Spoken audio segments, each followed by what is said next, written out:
Bienvenidos todos en esta mañana a este culto especial que estamos haciendo juntos.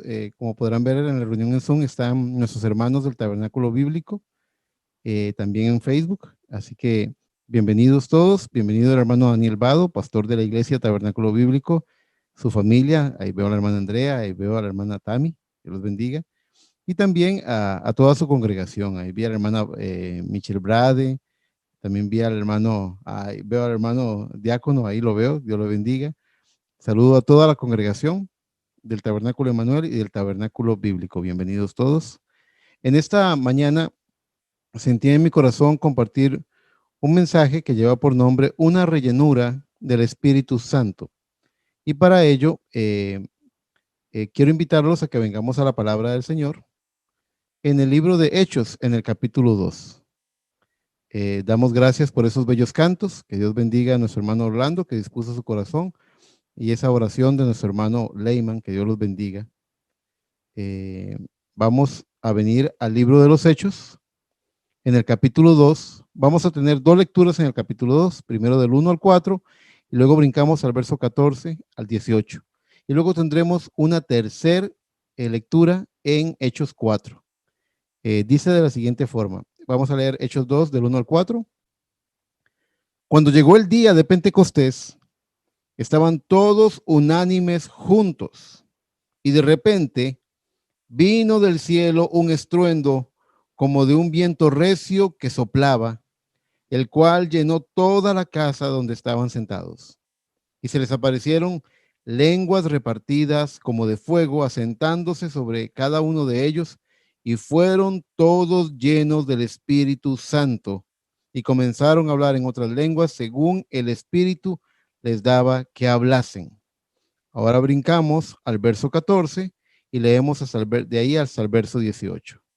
Dice, entonces Pedro, poniéndose en pie con los 11, alzó la voz y les habló diciendo, varones judíos y todos los que habitáis en Jerusalén, esto os sea notorio y oíd mis palabras, porque estos no están ebrios, como vosotros suponéis, puesto que es la hora tercera del día. Quiere decir que eran como las 9 de la mañana.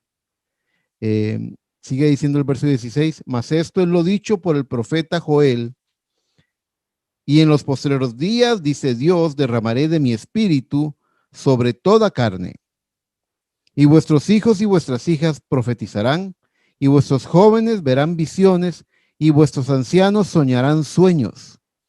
Y de cierto, sobre mis siervos y sobre mis siervas, en aquellos días derramaré de mi espíritu, y profetizarán.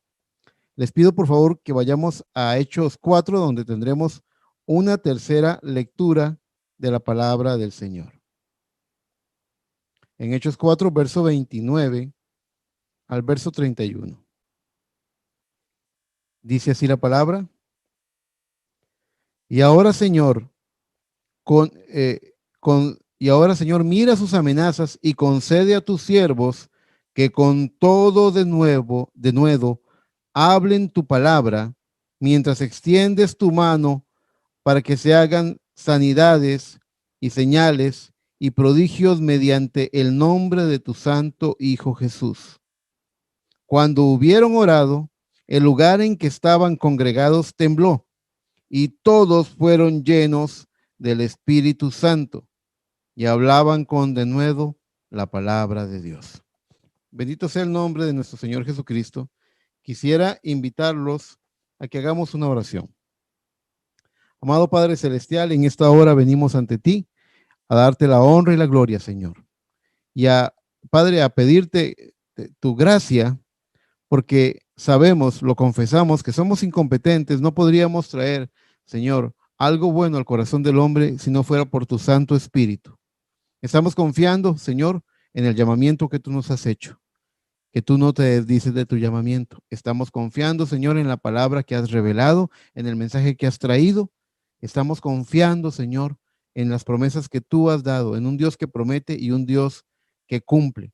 Así que, Padre, en el nombre de Jesús, yo deposito toda mi confianza y esperanza en ti, Señor, y como cantaba mi hermano Orlando, yo me rindo a ti para que tú tomes el control y hables a nuestras vidas, Padre, y que tú sanes al enfermo y que tú proveas, Señor, al necesitado y que tú, Señor, respondas a las preguntas al corazón y que tú hagas esa obra maravillosa de añadidura, entre tanto que nosotros nos esforzamos y nos enfocamos en buscar el reino de Dios y su justicia.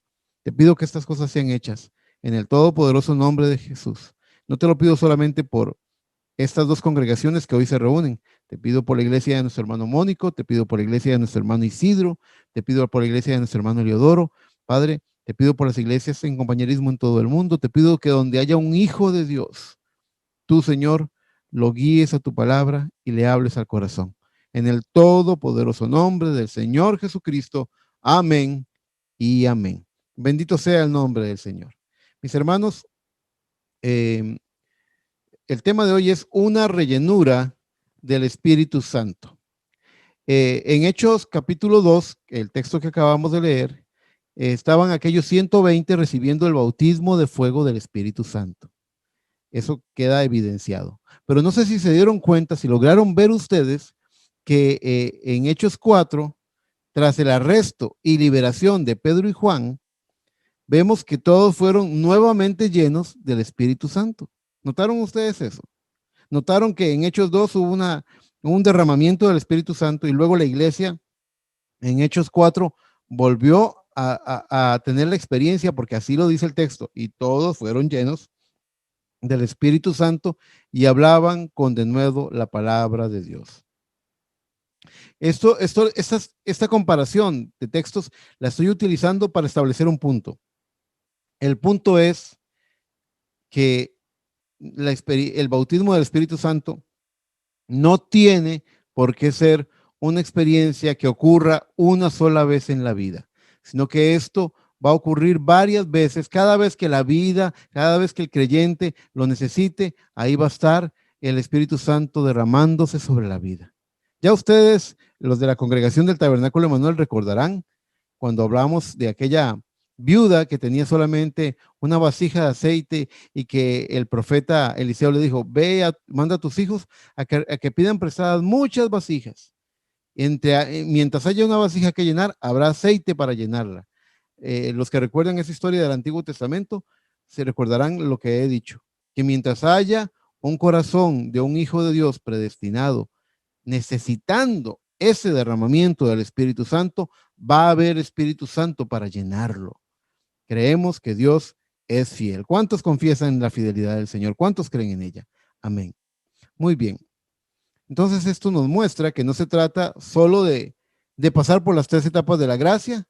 Y quiero hacer un pequeño recuento en esa parte para darnos cuenta de que esto no es tan simple. Muchas veces nuestra mente finita simplifica las cosas en un punto donde no podemos reconocer esas obras de gracia que Dios está haciendo en nuestra vida.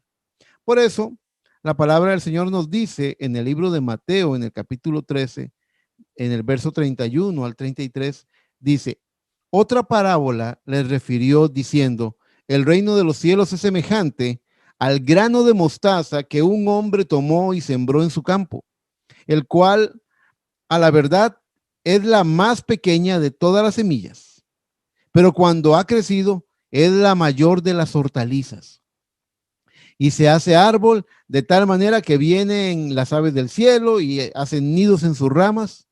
Y sigue diciendo el Señor, otra parábola les dijo, el reino de los cielos es semejante a la levadura que tomó una mujer y escondió en 3 medidas de harina hasta que todo fue leudado.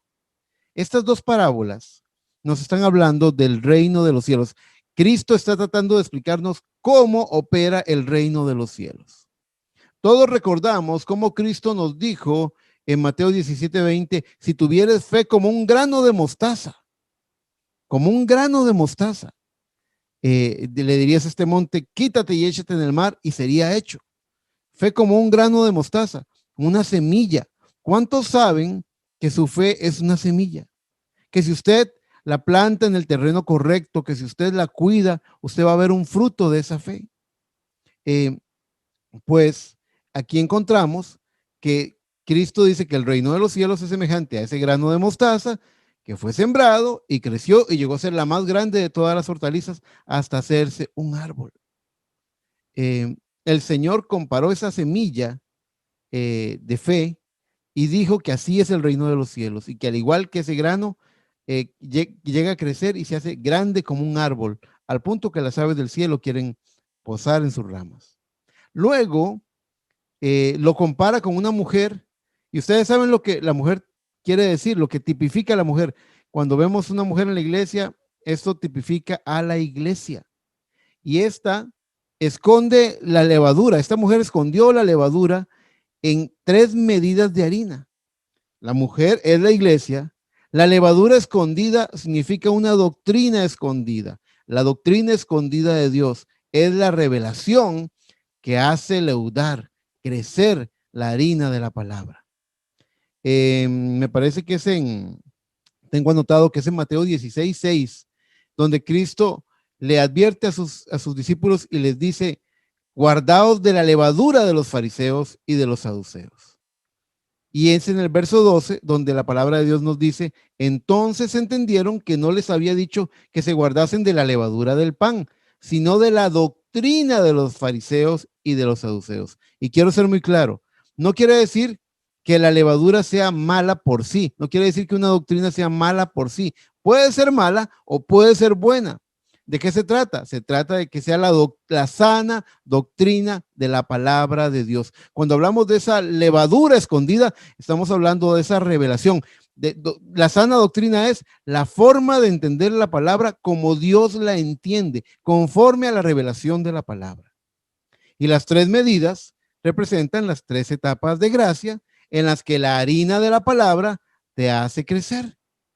Vaya usted y vea lo que el profeta dice en el mensaje Elías y la comida ofrecida, cuando compara a esa torta que es hecha de harina y aceite. ¿Recuerdan la viuda que tenía unas gotitas de aceite y unas cuantas cucharadas de harina y con eso fueron sustentados por más de 3 años? Bueno, el profeta dijo que así como el aceite representa al Espíritu Santo, la harina representa la palabra.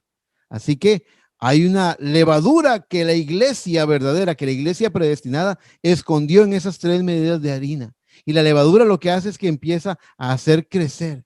Cuando algo se ha leudado, como dice la palabra, leudado no es una palabra que utilicemos todos los días, así que vale la pena hacer la aclaración. Cuando algo se ha leudado, significa que se ha fermentado, que se ha inflado, que ha crecido, que ha aumentado y que ha madurado. Las 2 parábolas nos están hablando de una fe creciente que madura y se hace más y más grande, que empieza con arrepentimiento, pero tiene que llegar a ser fe perfecta, fe de rapto. La fe no se puede quedar en justificación, la fe tiene que seguir avanzando. La fe te justifica, pero tienes que seguir creciendo en fe. No se trata de haber creído en Cristo hace 20 años, se trata de que tu fe haya crecido para llevarte con Cristo al punto que te pueda llevar con Cristo. Luego la palabra de Dios nos dice, hablando de la segunda etapa de la gracia, hablando de la primera, entendemos que tenemos que crecer en fe. Hablando de la segunda etapa de la gracia sobre santificación, la palabra del Señor nos dice en Efesios 5:25 sobre los maridos que amen a sus esposas, dice: así como Cristo amó a la iglesia y se entregó a sí mismo por ella.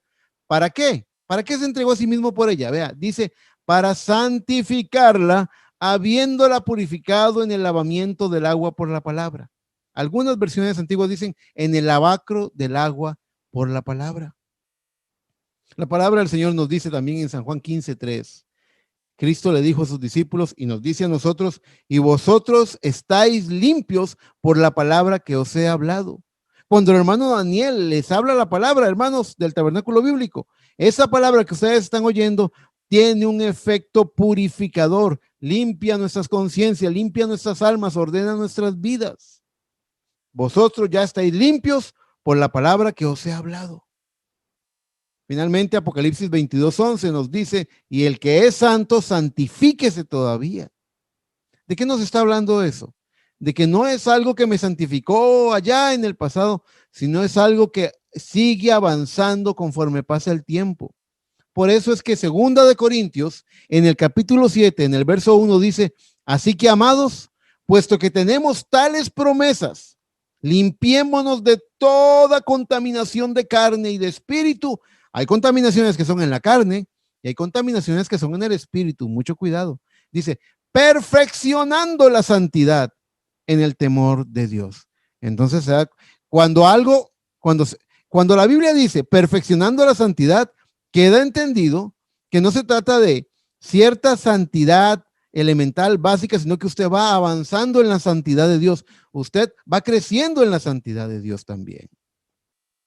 Les voy a leer lo que el mensajero, el hermano William Branham, dijo en el mensaje La Obra Maestra, predicada el 5 de julio de 1964. Dice, en el párrafo 136, noten aquí, la vida que estaba en el forro, en el tallo y en la borla, está hablando de la planta, ustedes saben, dice, toda se junta en la semilla.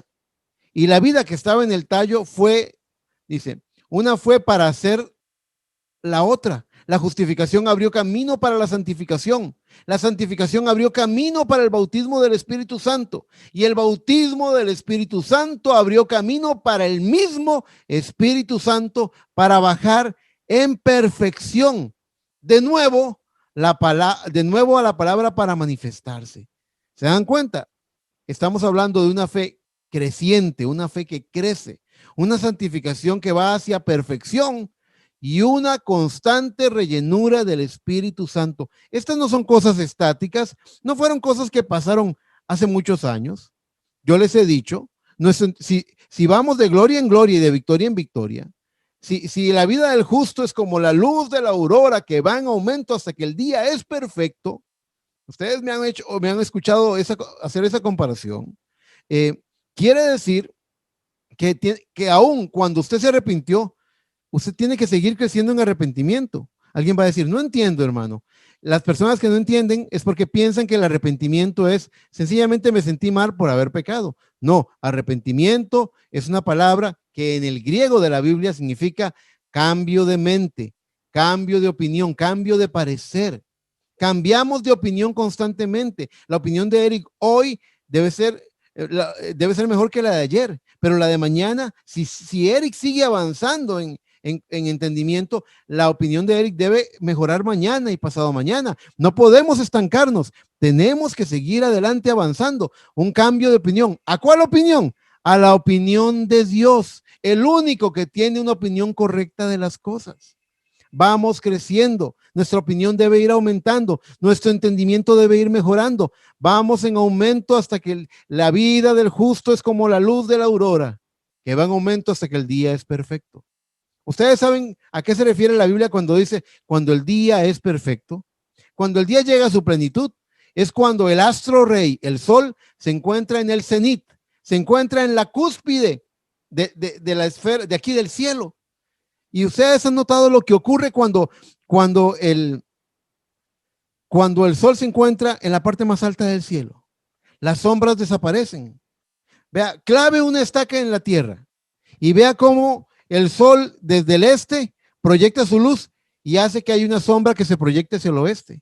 Y vea cómo esa sombra se va mudando, se va moviendo hasta que cuando el sol está por acostarse, cuando está atardeciendo, del lado oeste, usted va a ver la sombra del lado este. Usted se da cuenta de que hay sombra. Y usted sabe que las sombras hablan de oscuridad, hablan de duda, hablan de no tener un entendimiento claro. Pero cuando el sol está en su cenit, arriba, no hay sombras. No se proyecta para ningún lado. No existe. La sombra desaparece de las cosas. La vida del justo es como la luz de la aurora, que va en aumento hasta que el día es perfecto. ¿Cuándo en la vida suya, hermano o hermana, su día va a ser perfecto? Cuando Cristo Jesús, nuestro sol de justicia, así lo llama la palabra, nuestro sol de justicia, se encuentre en la parte más alta de su vida, cuando Él tenga el primer lugar, cuando Él sea lo más importante, cuando Él esté en la cúspide de su vida, ocupando el lugar más alto en su vida, en ese momento su día va a ser perfecto y toda sombra de duda va a ser vencida, va a ser derrotada. Así que nos damos cuenta de que estas cosas nos hablan de un crecimiento espiritual. de que esta novia verdaderamente está pasando por un proceso de perfeccionamiento. Ahora que hemos hablado de esto, me ha apurado mucho en esto porque ahora vamos a entrar en una faceta de la prédica en la cual yo tengo que explicar cómo fui guiado a predicar este mensaje.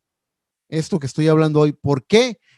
¿Por qué vino a mi corazón el predicar sobre esto? Escuche este testimonio. En mi congregación, hace unos días estuve hablando en privado e individualmente con algunas personas. Dos de ellas son personas adultas mayores, son personas ancianas, que se han sentido un poco deprimidas en estos días. Esto no es algo raro, esto está pasando. Esto de la pandemia y las noticias y todo esto está creando un gran caos. A su vez, dos jóvenes de la congregación, que no son familia entre ellos, han estado sufriendo de mucha ansiedad, de ataques de ansiedad.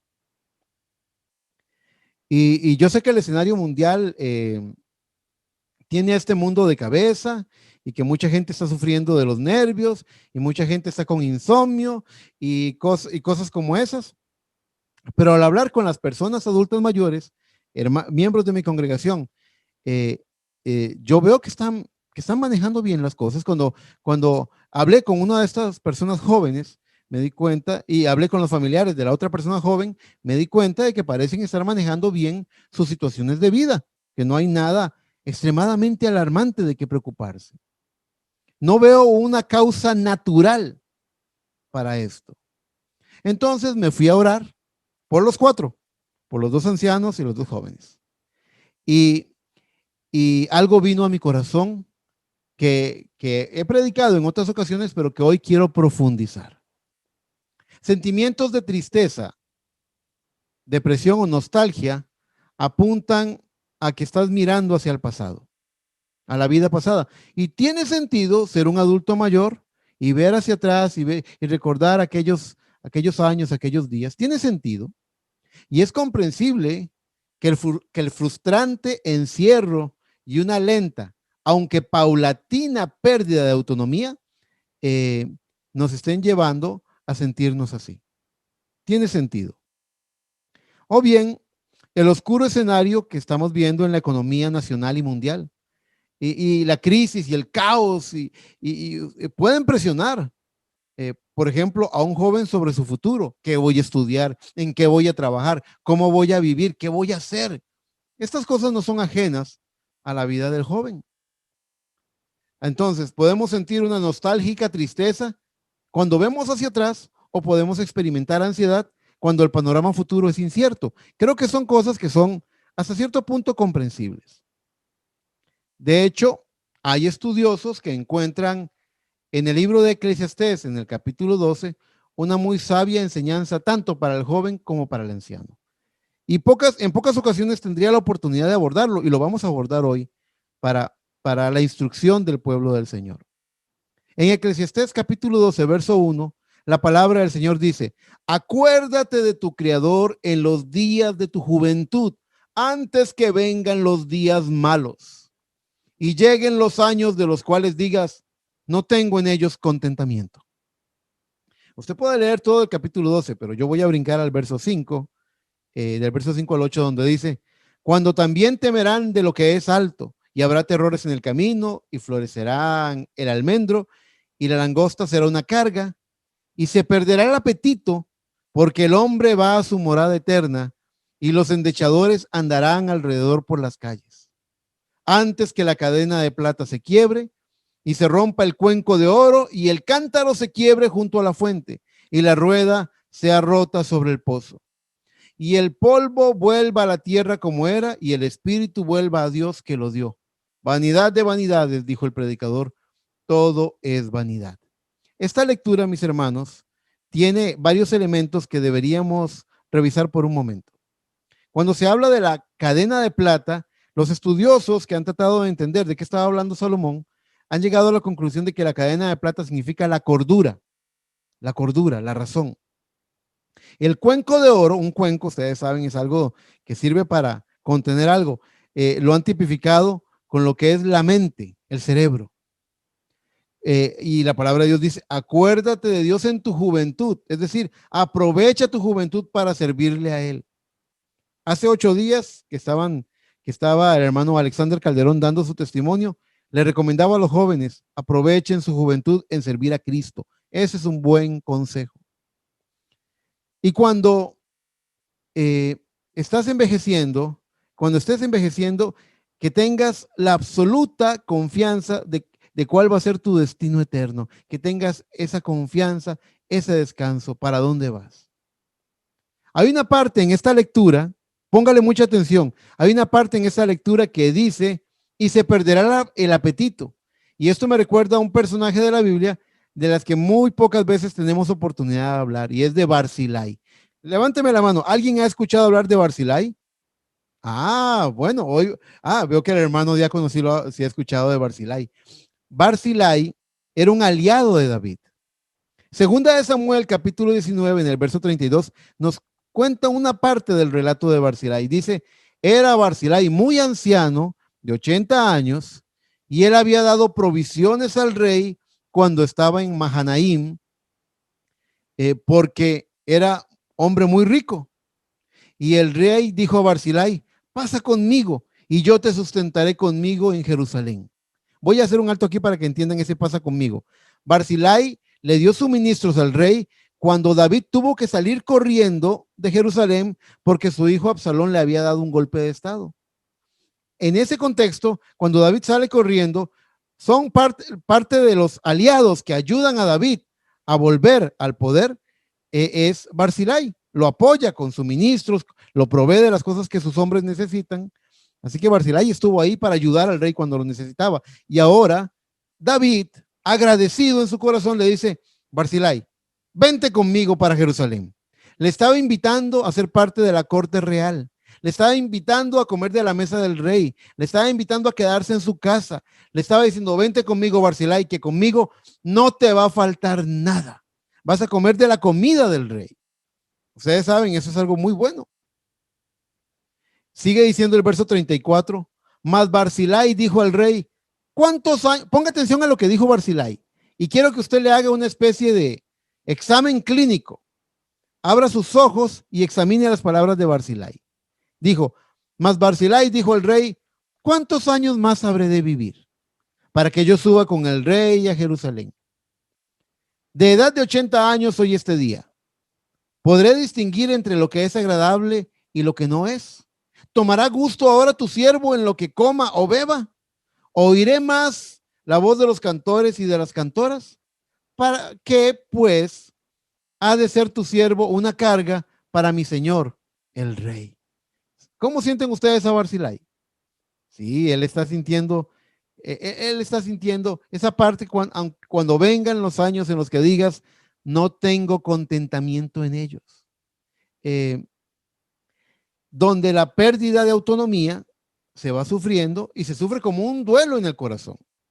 Ustedes que son jóvenes tal vez no entiendan eso, porque ustedes sienten que pueden ir a donde quieran y hacer lo que quieran, pero llega un punto en la vida del hombre y de la mujer en que empieza a perder capacidades, se le olvidan las cosas, o la vista se va apagando poco a poco, o el oído se va perdiendo.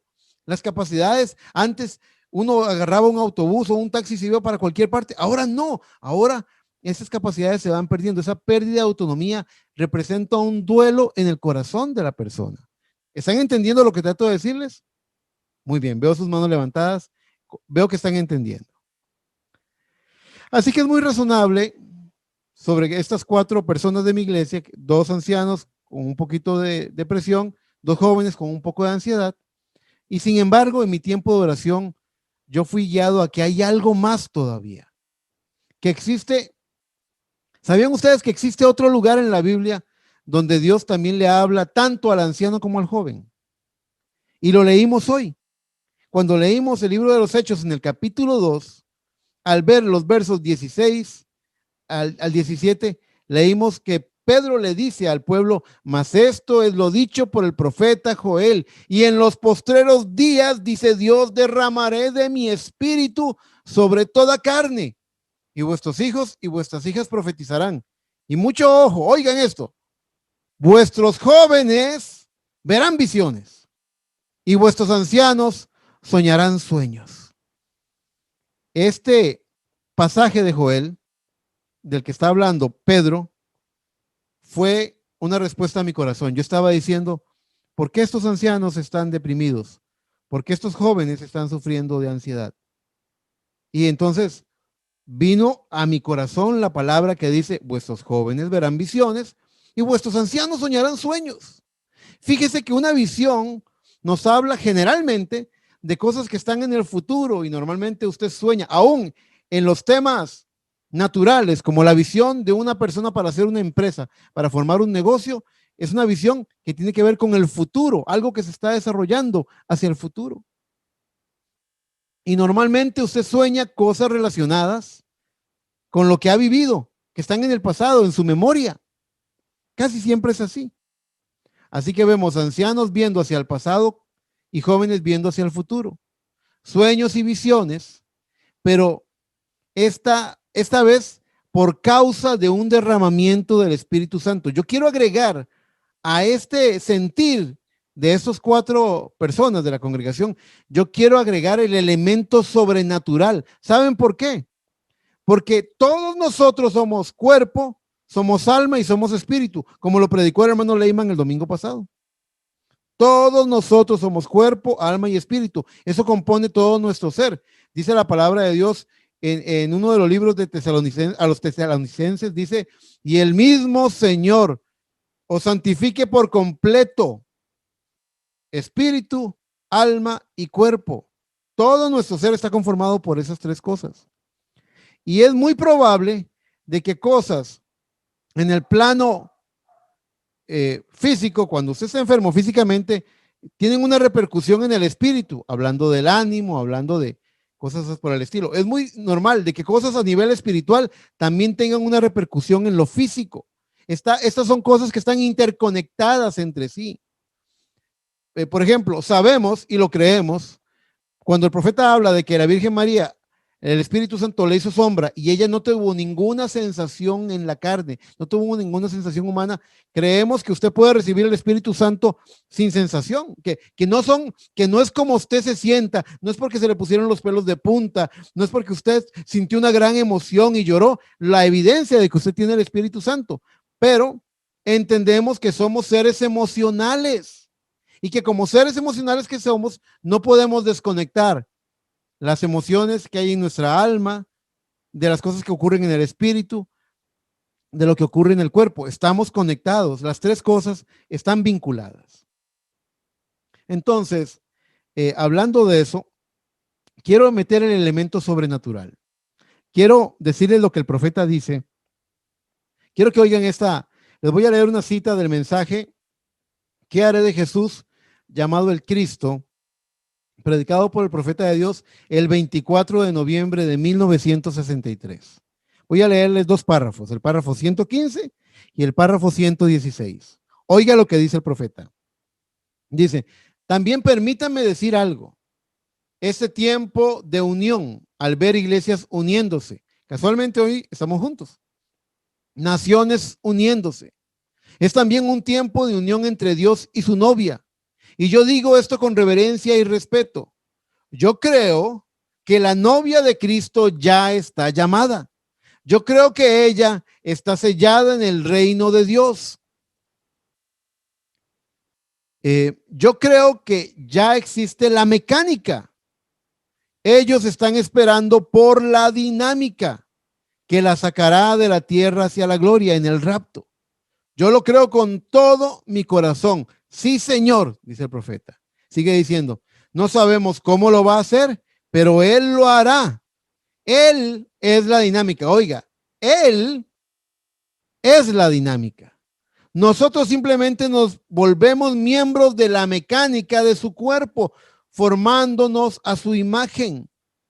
Y lo vemos a Él uniéndose con nosotros en sus obras, con sus regalos de amor, a medida que Él nos los entrega justo antes de la cena de la boda. Y estamos esperando, vigilando por eso. La iglesia de ellos, está hablando del movimiento ecuménico, también está siendo unida. Ahora dice el párrafo 116. Y preste atención a esta expresión del profeta. La dinámica de esta iglesia será una rellenura del Espíritu Santo. Y hemos trabajado en una pequeña medida mientras la piedra de corona está bajando para unirse con el cuerpo. Porque cuando esa cabeza y cuerpo se unan, el poder completo del Espíritu Santo le levantará a ella exactamente así. Incluso los muertos que están muertos en Cristo por cientos de años se levantarán en la belleza de su santidad y tomarán vuelo hacia los cielos. La dinámica es, dice el profeta, el Espíritu Santo. Bendito sea el nombre del Señor. Está declarado por un profeta que la dinámica de la novia será una rellenura del Espíritu Santo. ¿Fallará un profeta de Dios en que se cumpla la palabra? Todo lo que un profeta de Dios ha dicho, así se cumplirá. No puede fallar, mis hermanos. Está declarado por un profeta que será una rellenura del Espíritu Santo, una y otra vez, hasta que Cristo venga por su iglesia. Un momento, por favor.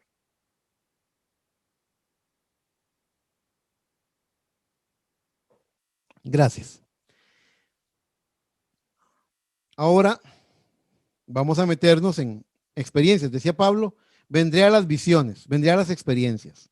Pablo era un hombre espiritual que cuando visitaba una iglesia decía que quiero hablar con ustedes para ver si puedo transmitirles, algún don. Hace unos años, yo recuerdo haber predicado en mi iglesia, cuando no teníamos el templo, cuando estábamos en aquella segunda planta, el hermano Daniel recordará ese lugar.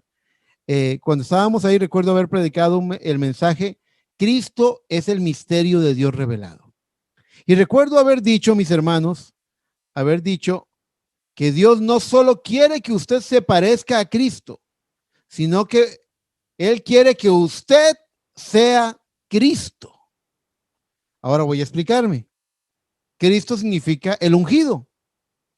Quiere decir que Dios quiere que el Cristo de este día, el ungido de este día, sea su novia, con la vida de Dios adentro, teniendo la preeminencia.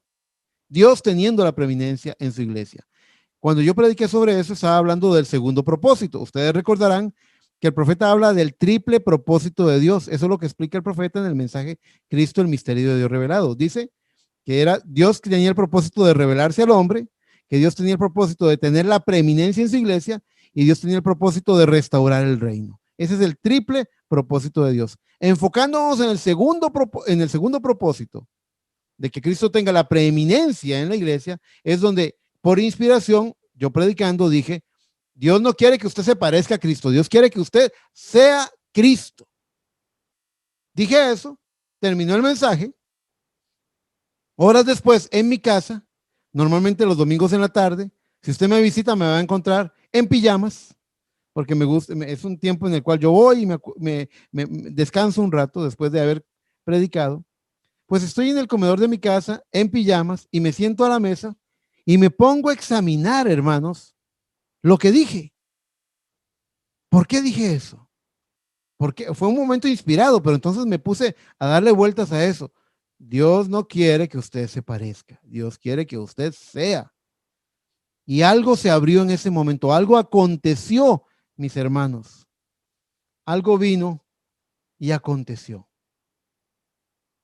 Les voy a decir qué fue lo que ocurrió. Estando yo en la mesa de mi comedor, meditando sobre la palabra, sobre lo que se predicó, algo vino a esa habitación y me sobrecogió de temor a tal punto que yo me quería meter debajo de la mesa y esconderme. Me sobrecogió un temor reverente. Ahora, yo no supe explicar qué fue eso. Yo supe que fue algo real y que fue algo sobrenatural. Yo no entendía qué significaba eso. Un par de años después, recibimos la visita en Costa Rica de nuestro amado hermano Harry García. ¿Cuánto recuerdan al hermano Harry? Querido amigo. Y compartiendo experiencias, él conmigo, yo con él, hablando de cosas de la Biblia, hablando de la palabra del Señor, compartiendo experiencias, le compartí ese testimonio y él me dijo, ¿tú sabes lo que te pasó ese día? Y yo le dije, ¿qué me pasó, hermano? Y me dijo, ese día lo que te ocurrió fue que tu teofanía intentó hacer contacto contigo. Tu teofanía estaba cerca. Tu teofanía quería hacer contacto contigo. Y eso explica muchas cosas a nivel de la palabra de Dios. Y yo tuve un entendimiento ese día. El hermano, cuando me habló, me aclaró algo que estaba, una pregunta que yo creo que Dios usó al hermano para contestar una pregunta que había en mi corazón. ¿Qué significó eso?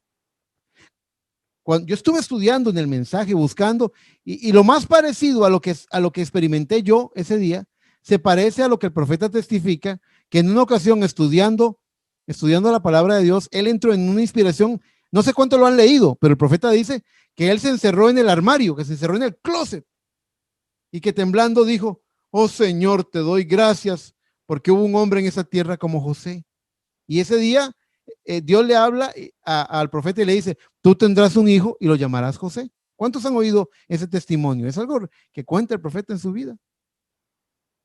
La cuestión es que cuando yo leo lo que el profeta testifica que experimentó en ese momento, es muy similar a lo que yo sentí en carne propia. ¿Por qué les digo esto?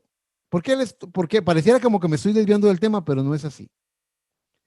Aquel temor que me sobrecogió fue el resultado de una experiencia espiritual. Y yo traigo ahora a la iglesia una pregunta. ¿Y qué tal si la tristeza de estos ancianos o la ansiedad de estos jóvenes fuera más que tristeza o ansiedad? Que fuera un signo, que fuera un síntoma, que fuera una señal. ¿Qué tal si sus teofanías están tan cerca de ellos que esta débil carne se ha sentido así? Usted dice: ah, no, hermano, pero si Dios viniera, yo me sentiría muy bien. Vaya y lea lo que dice el profeta de lo que es estar en la presencia del ángel del Señor. Cuando Dios tocó a Daniel, dice la Biblia, que le vinieron dolores al cuerpo. Cuando el Espíritu Santo vino a Spurgeon, el famoso evangelista, él dice que él sentía como ondas de amor que lo atravesaban y que él lloraba diciendo: Señor, detente, si no te detienes, me voy a morir de amor. Sentía que esas ondas de amor lo estaban ahogando, lo estaban llenando tanto, tanto, era algo tan poderoso. ¿No será el Espíritu Santo en esas teofanías clamando con gemidos indecibles por estas vidas? En la noche de la prueba del Getsemaní, un ángel vino a Jesús para fortalecerle. En la tormenta, Pablo dijo: hoy ha estado conmigo el ángel del Señor. Yo les digo, mis hermanos, a ustedes, que si usted, le estoy hablando a un pueblo de creyente, esto al carnal, esto no tiene, para el carnal estas cosas que estoy diciendo no tienen ningún sentido. Para el carnal esto es una locura, pero para el espiritual, para aquel que está, recuerdan cuando hace un tiempo dije que Enoc comenzó en un camino natural, en un camino terrenal, pero él se mantuvo espiritual, y mientras él se mantuvo espiritual, él vio que su camino terrenal se tornó en un camino celestial. Cuando él se dio cuenta, estaba caminando con el Señor hacia la eternidad. Fue levantado. Bueno, yo le estoy hablando a la gente que cree toda la palabra. ¿Hay acaso un creyente de la palabra que me esté oyendo en esta mañana? ¿Hay alguien que diga: yo creo toda la palabra de Dios, yo le creo a él con todo mi corazón? A ese le estoy hablando. Y yo les digo, si usted ha creído toda la palabra de Dios, no le tema a esa ansiedad, no le tema a esa tristeza, no le tema a esos síntomas, porque una cosa muy ungida está alrededor suyo, una teofanía que quiere alcanzarlo. ¿Ustedes han leído alguna vez que la Biblia dice que el Espíritu Santo nos anhela, el Espíritu de Dios nos anhela celosamente? Jóvenes ansiosos, ancianos tristes y un predicador sobrecogido por un temor reverente. Es porque algo está por acontecer. No debemos temerle a esas cosas. No debemos sentir temor por esas cosas. En mi corazón viene en esta hora la palabra de Isaías 26:3 que dice: tú guardarás en completa paz a aquel cuyo pensamiento en ti persevera, porque en ti ha confiado. Confiad en Jehová perpetuamente, porque en Jehová el Señor está la fortaleza de los siglos. No tengamos temor, hermanos. No sintamos temor de estas cosas. Hay algo en nosotros. El hombre natural, el hombre animal, solamente percibe las cosas naturales. No percibe las cosas que son del espíritu. Más él dice, y es juzgado, mas el espiritual no es juzgado por nada. El espiritual, manténgase en espirituales. ¿Usted pensaría que un hombre espiritual puede sentir temor? Sí, puede sentir temor. ¿Puede sentir ansiedad? Sí, puede. Vaya usted y lea a Daniel orando en Daniel 9. Vaya usted y vea cómo expresa él su corazón quebrantado, derramado delante del Señor. ¿Sabían ustedes que Isaías fue un profeta?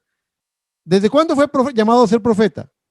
La Biblia dice que fueron llamados desde el vientre de su madre, desde antes que nacieran ya tenían un llamamiento celestial. Y un hombre llamado a ser profeta de Dios, cuando el Dios de la gloria se presenta y se revela a él, su carne lo hace decir, hombre muerto soy, porque siendo hombre de inmundo de labios y habitando en medio del pueblo inmundo de labios, mis ojos han visto al rey. Vaya usted y vea qué quiere decir lo que dice la Biblia, que Elías era un hombre sujeto a pasiones como las nuestras. Y Elías vivía en medio de dos mundos. Elías vivía en un mundo espiritual. Elías tenía visiones. Elías podía mostrar que el cielo estaba abarrotado con los ejércitos del cielo. Elías tenía visiones.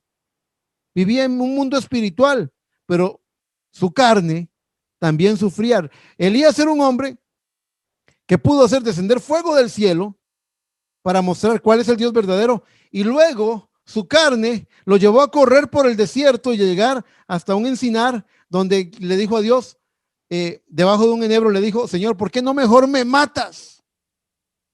Porque no soy mejor que mis padres. Elías estaba viendo un rasgo en sí mismo, un rasgo de la personalidad de sus padres, que él había dicho, yo no quiero ser así. ¿Cuántos de ustedes han visto que su papá o su mamá tiene algo y usted tiene el mismo rasgo de temperamento? Pues Elías era un hombre sujeto a pasiones como las nuestras. El hombre de Dios, el profeta de Dios, el que ve visiones, el que hace descender fuego del cielo, Elías, también se entristece y le dice, Señor, ¿por qué no mejor me matas? ¿Sabe lo que dice el profeta en el mensaje? ¿Qué haces aquí, Elías? Dice que Elías estaba metido en la cueva de su depresión. Ahora, algo muy bueno que tiene Dios es que no nos está sobando la espalda. Elías está en la cueva de la depresión y viene Dios y le dice, ¿qué haces aquí, Elías? Y él le dice, he sentido un vivo celo por Jehová de los ejércitos, porque tus hijos han destruido tus altares, han matado a tus profetas y solo yo he quedado. Y Dios no vino y dijo, ay, pobrecito Elías que se quedó solito. No hizo eso Dios. Le dio un trabajo, le dio una comisión, lo puso, ustedes saben, la mente ociosa es el peor consejero, lo puso a hacer algo, le dio una comisión, le dio la comisión de la triple unción a Hazael, a Jehú y a Eliseo como profeta en su lugar. Lo llamó a hacer algo y le dijo, todavía hay 7,000, estás equivocado, Elías, no estás solo, aún hay 7,000 que no han doblado sus rodillas a los Baales.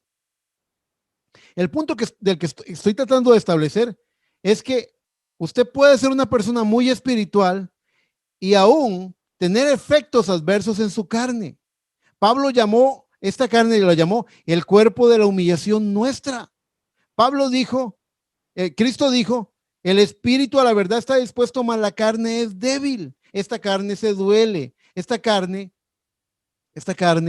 sencillamente no puede muchas veces lidiar con las cosas que son del espíritu. Así que yo quiero hablar con creyentes en esta mañana y decirles, preguntarles, ¿podría usted aceptar de que su espíritu ama al Señor y le sirve? De que en su alma usted está siguiendo los caminos del Señor y que al mismo tiempo su carne se revela, su carne se atemoriza, su carne sufre ansiedad o sufre tristeza. ¿Podría usted aceptar ese hecho? Porque por ahí está la fábula religiosa, el mito religioso de que cuando usted se convierte a Cristo, todos los problemas se solucionaron. Y todo es un jardín de rosas. No, y no es así. Venimos a este mundo a pelear una batalla. Venimos a este mundo a coronar una carrera. Venimos a este mundo a pelear con un adversario, con el enemigo, con el diablo. Así que no sería de extrañar que nuestra carne se duela, que nos sintamos tristes o que nos sintamos ansiosos. Usted podría pensar, hermano Eri, pero no será lo de la pandemia. Esta pandemia tiene de cabeza al mundo. Hay mucha gente que está deprimida por la pandemia. Hay mucha gente que está ansiosa por la pandemia. Pero yo les digo, yo me reuní con estos hermanos de la iglesia y revisé y dije, no, ellos no están haciendo nada malo. Ellos no están albergando temor. Ellos no están, sencillamente hay algo.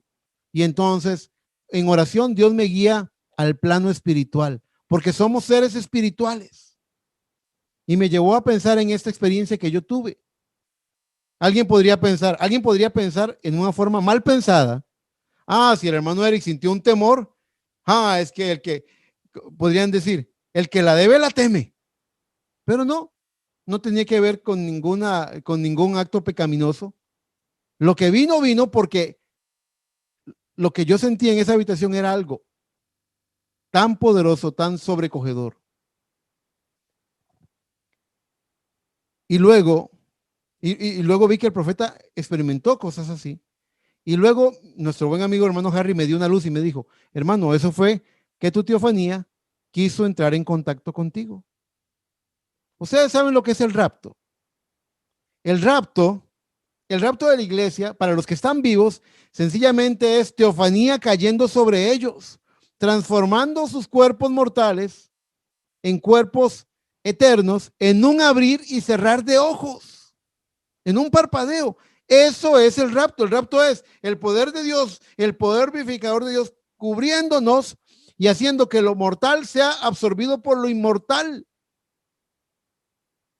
Eso es exactamente el rapto. Va a ser un poder viniendo a nosotros, cambiándonos en un abrir y cerrar de ojos. Eso es lo que significa el rapto.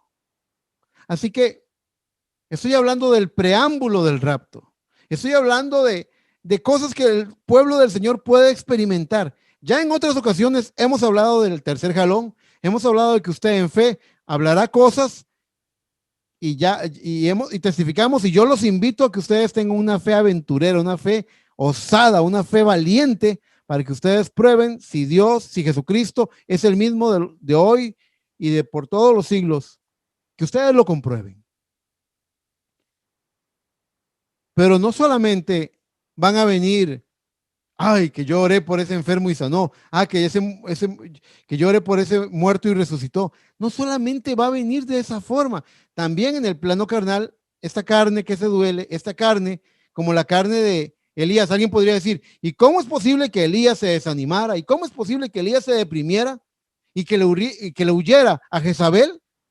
Después de haber bajado fuego del cielo, después de haber cerrado los cielos por 3 años y medio, después de haber multiplicado el aceite y la harina por 3 años a la viuda, después de tan grandes señales, ¿cómo es posible que se deprima? Es que esa es la carne.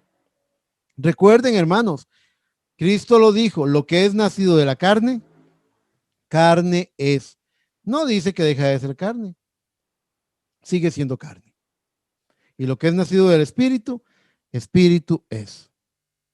Entonces, ¿en qué me estoy enfocando hoy? No teman, porque está prometida una rellenura de su Espíritu Santo. Y los ancianos soñarán sueños y los jóvenes verán visiones. Y en esos sueños hallarán la cura para sus tristezas.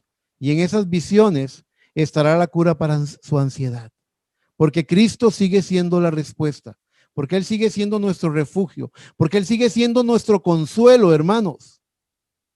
Estoy tomando sus emociones humanas y las estoy vinculando con un origen espiritual, con una causa espiritual.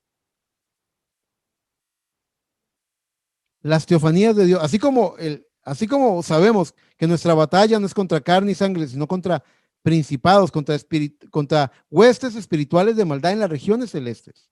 Así como entendemos eso, también tenemos que entender que en el plano espiritual, aún la presencia misma del ángel del Señor, vaya usted y vea los videos cuando alguien venía a la línea de oración delante del hermano Branham.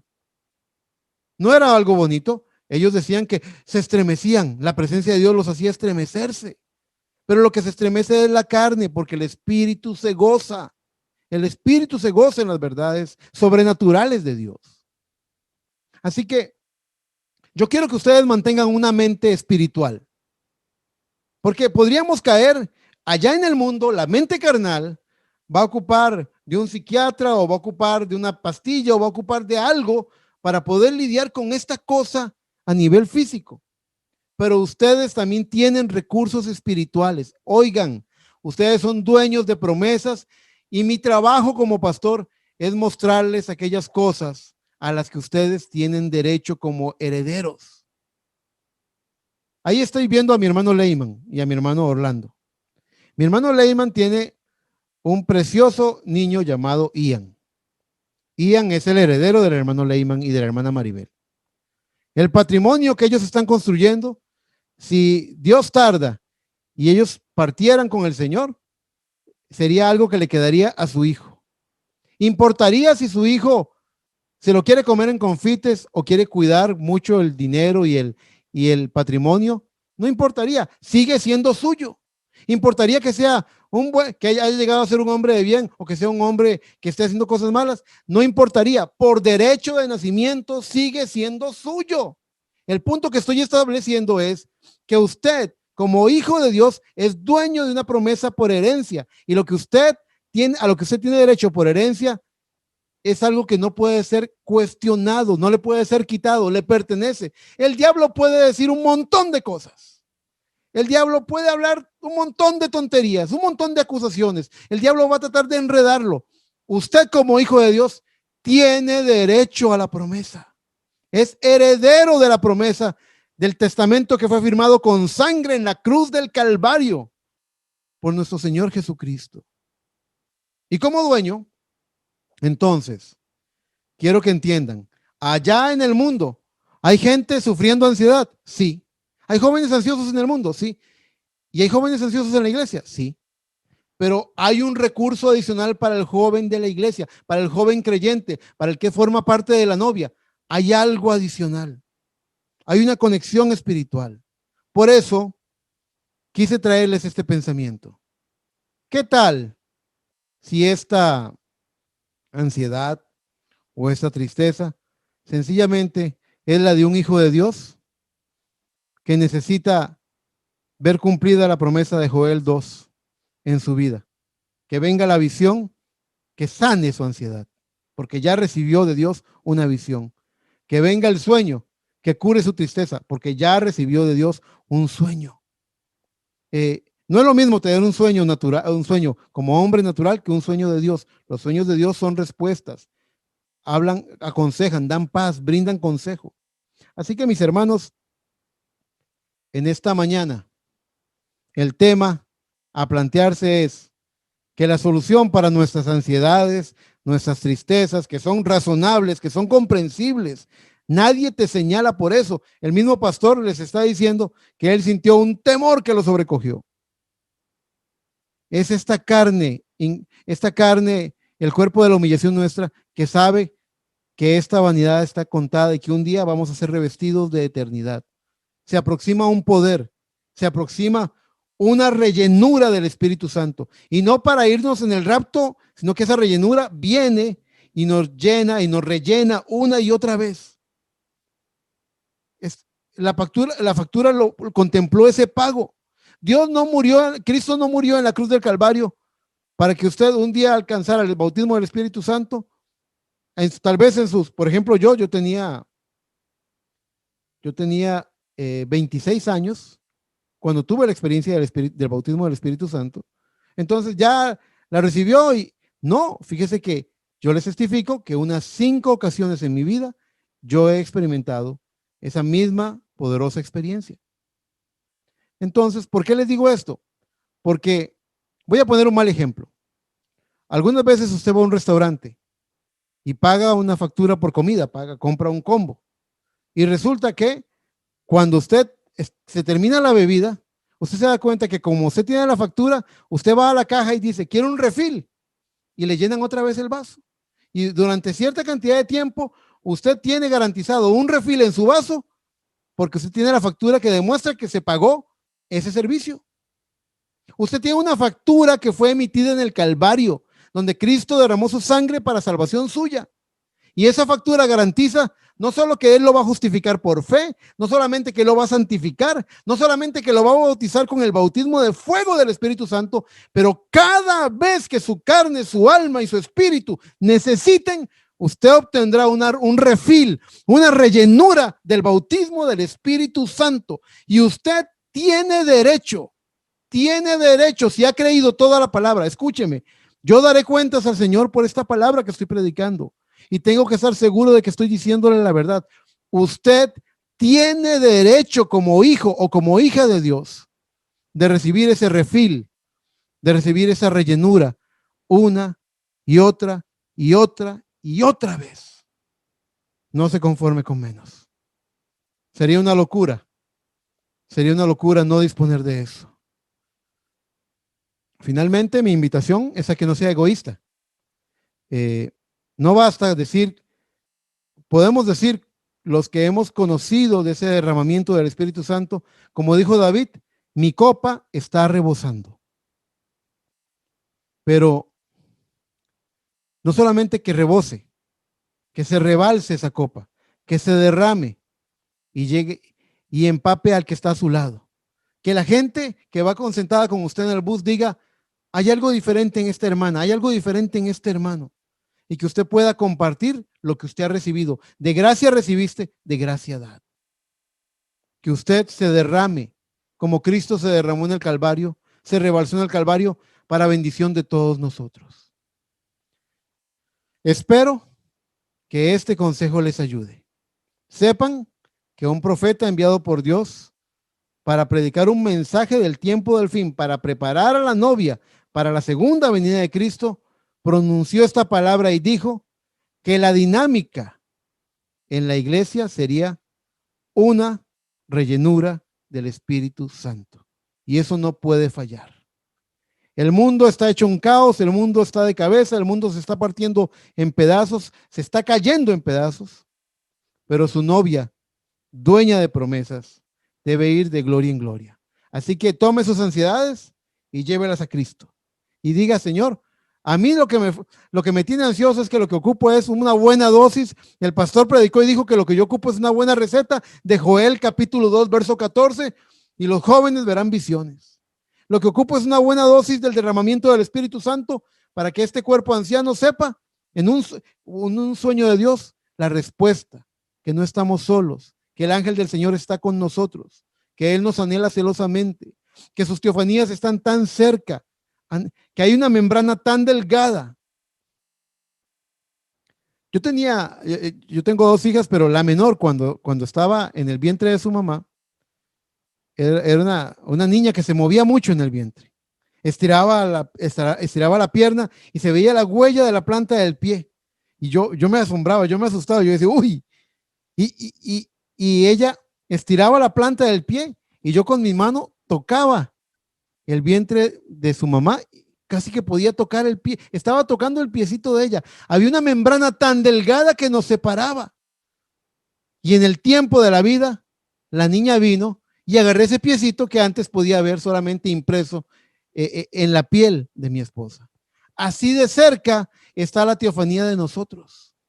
Nosotros no la podemos ver con claridad porque hay una membrana que nos separa, pero en el tiempo de la vida ustedes verán un derramamiento del Espíritu Santo y ustedes verán esa cosa envolverlos y vivificarlos y transformarlos.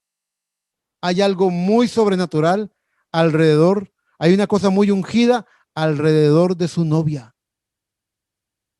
Y esto se está manifestando aún en el plano de cómo nos sentimos diariamente, cotidianamente. Y eso se llama llevar las cosas al plano espiritual. Sean espirituales, disciernan espiritualmente aún las cosas que les están pasando en la vida. Ustedes van a hallar que Dios les está hablando en simplicidad en cada pequeña cosa. Este es el mensaje que yo tenía para ustedes. Espero que sea de bendición y que el Señor los bendiga. Con todo, con lo mejor de mi corazón, Dios te bendiga. Hasta la próxima.